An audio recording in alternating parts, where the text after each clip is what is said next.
उत्तर प्रदेश के कुछ इलाकों में कुछ ऐसी प्रथा है, जब दूल्हा तैयार होकर घुड़चढ़ी के लिए घर से निकलता है, पूजा पाठ होती है, उसके बाद फिर कुएं का पूजन होता है। जब कुएं का पूजन होता है तो पूरी प्रक्रियाएं हो जाती है। उसके बाद में जो दूल्हे की माँ होती है वो कुएं में पैर लटका करके बैठ जाती है और कुछ इस तरह की एक्टिंग करती है कि जैसे वो कहती है कि मैं जान देने वाली हूँ।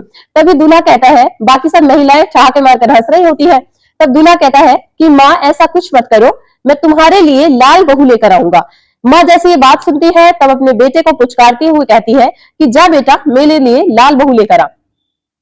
कुछ इस तरह की प्रथा थी, कुछ इस तरह की कहानी थी। एक माँ ने अपने बेटे को कुछ इसी तरह से कहते हुए विदा किया, जा बेटा, मेरे लिए लाल बहू लेकर आ। बेटा यहाँ से निकलता है लाल बहू लेने के लिए, लेकिन जब वापस लौट कर आता है तो उसके साथ लाल बहू ही नहीं बल्कि 7 लाशें थी। उन 7 लाशों को देखने के बाद हर किसी की आंखों में आंसू थे। लोग सोचने पर मजबूर हो जाते हैं कि आखिरकार इतना भयानक दृश्य, इतनी भयानक खौफनाक मंजर देखने को कैसे मिल सकता है। पता नहीं किसी की लापरवाही थी या फिर नीति का विधान ही था कि ऐसा ही होने वाला है। जो खुशी घर पर आने वाली थी, खुशी घर पर पहुंचने से पहले ही दम तोड़ देती है और कहानी जहां जहां तक पहुंचती है लोगों को सोचने पर मजबूर कर देती है। आदाब, नमस्कार, सत श्री अकाल, अस्सलाम वालेकुम। मैं साजिया। आज की जो सच्ची घटना मैं आपको सुनाने जा रही हूँ, ये सच्ची घटना है उत्तर प्रदेश का एक जिला लगता है बिजनौर। ये बिजनौर के ही एक सच्ची घटना है।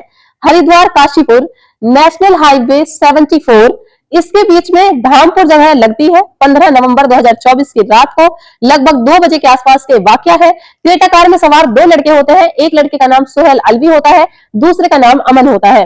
सोहेल अलवी और अमन जब अपनी क्रेटा कार से जा रहे थे, क्योंकि सुनसान वो रास्ता होता है, उस वक्त ज्यादा वाहन वहां पर चलते नहीं, हाईवे पर थे नहीं उस टाइम ज्यादा वाहन। उस टाइम एक रोडवेज बस जा रही थी। उस रोडवेज बस को वो कई बार हॉर्न भी देते हैं, लेकिन वो अपनी रफ्तार पर चल रही थी।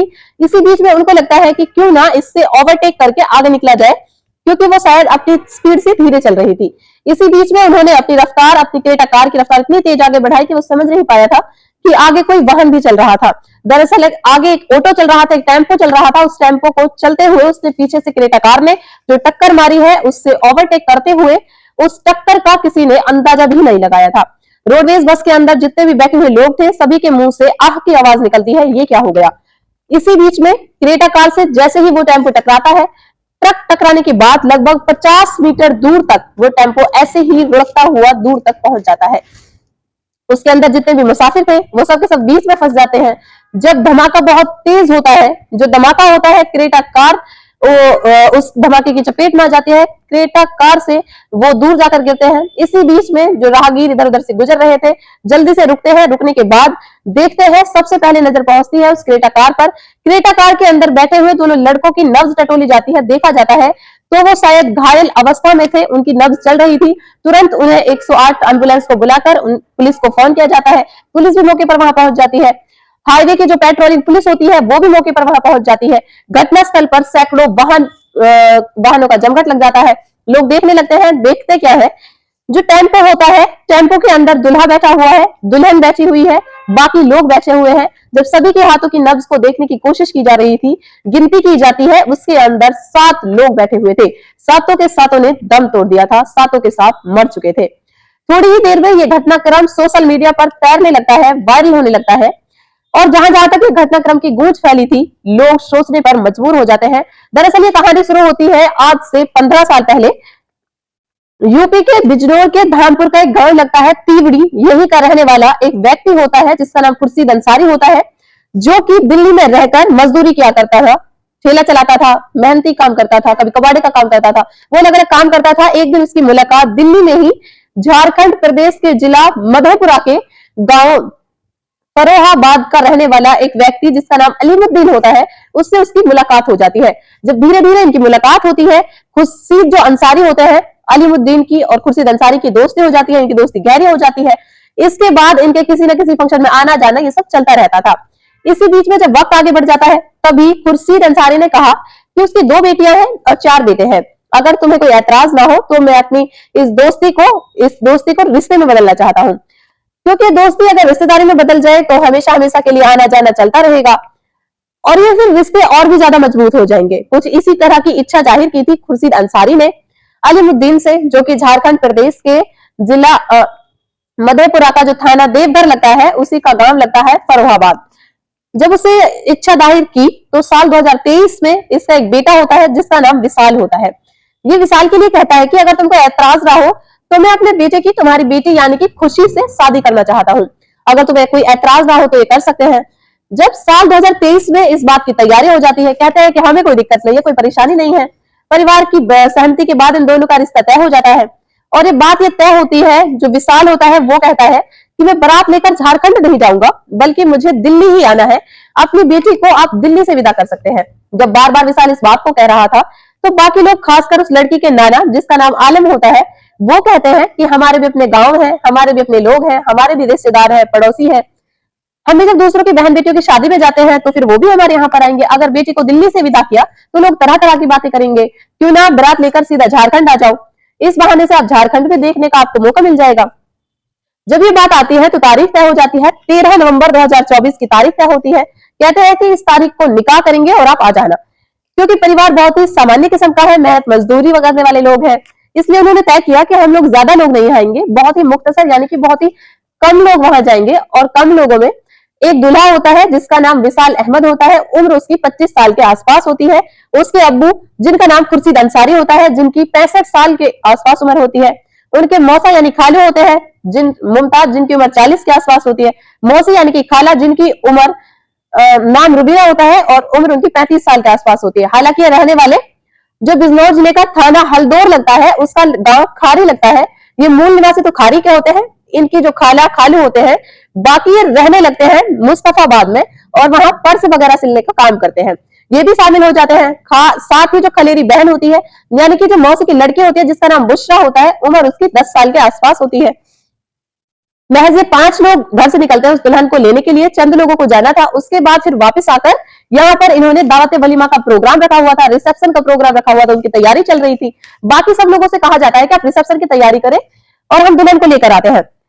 अब तय था निकाह होना, इसलिए वो 10 तारीख यानी कि 10 नवंबर 2024 को अपने गांव जो कि धामपुर के इलाके में लगता है वहां से निकलते हैं।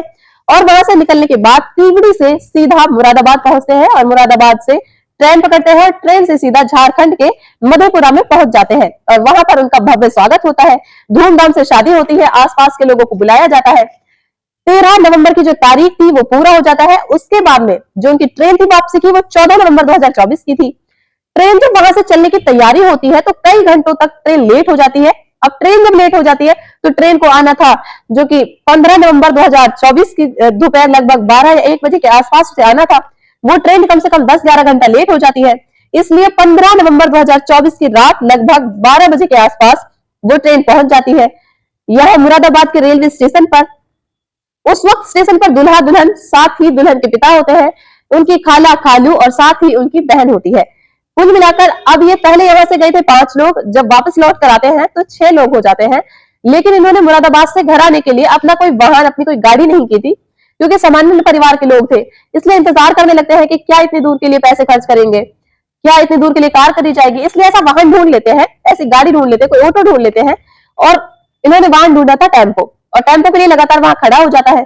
खड़े हो जाते हैं लोग, जो कम पैसे लेगा उसमें हम बैठ जाएंगे, उसे अपने साथ घर ले चलेंगे। इसके लिए तैयार हो जाता है एक अजब सिंह नाम का व्यक्ति होता है, अजब सिंह, जो कि मुरादाबाद के थाना कांट का एक गांव लगता है कासीपुर, वहां का ये रहने वाला होता है।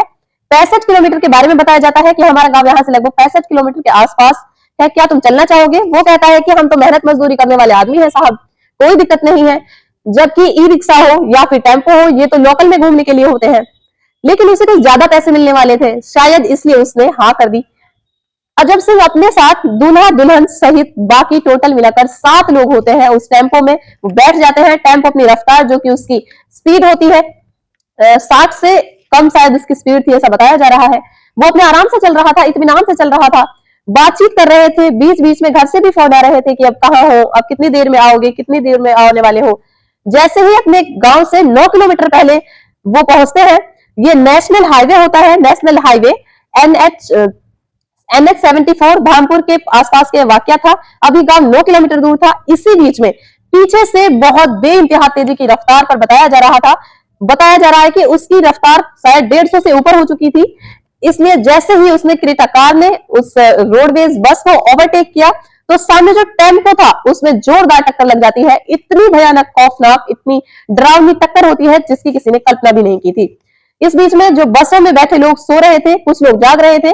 जब उस जोर का धमाका होता है तो लगभग 50 मीटर दूर तक वो टेम्पो ऐसे ही लुढ़कता हुआ दूर तक पहुंच जाता है। उसके अंदर जितने भी लोग थे जो फंसे हुए थे, जब उन लोगों ने, आसपास के लोग थे, पुलिस को फोन किया जाता है। मौके पर पुलिस वहां पहुंचती है। घायल जो क्रेटा के अंदर लोग बैठे हुए थे वो दोनों घायल थे। उन घायलों को तो उपचार के लिए हॉस्पिटल पहुंचा दिया जाता है, लेकिन जो भी लोग उस टेम्पो के अंदर बैठे हुए थे वो सब मर चुके थे, मर भी चुके थे, साथ ही उस टेम्पो के अंदर बहुत बुरी तरह से फंस चुके थे। इसलिए कटर मशीन के माध्यम से उस टेम्पो को अलग अलग हिस्सों से कटवाया गया। कटवाने के बाद उनकी लाशों को बाहर निकाला गया।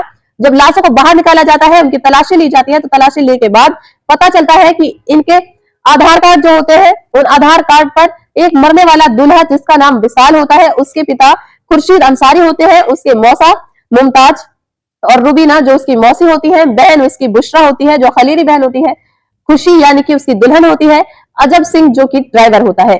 जितने भी लोग उस टेम्पो के अंदर बैठे हुए थे सब के सब मारे जाते हैं। और इस बात की खबर जब घर पहुंचती है तो घर वाले इंतजार कर रहे थे कि दुल्हन को आखिरकार मुंह दिखाई में क्या देना है।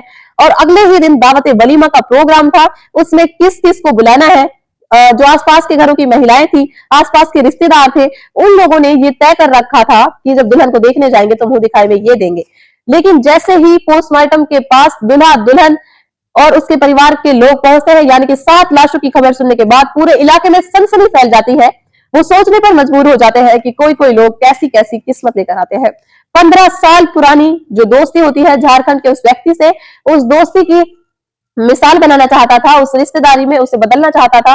वो नहीं जानता था कि ऐसा हो सकता है। हालांकि लड़के यानी कि दूल्हे को आभास हो चुका था, क्योंकि वो अपनी उस बारात को लेकर झारखंड नहीं जाना चाहता था। वो चाहता था कि दिल्ली से ही बारात विदा हो जाए, लेकिन लड़की के नाना की भी मजबूरी थी, क्योंकि लड़की अगर वहां से बिना विदाई के आती तो लोग तरह तरह की बातें करते। समाज को देखने के लिए उन्होंने जिस तरह की प्लानिंग की थी, बाकी जो होता है वाकई अपने आप में बड़ा खौफनाक होता है।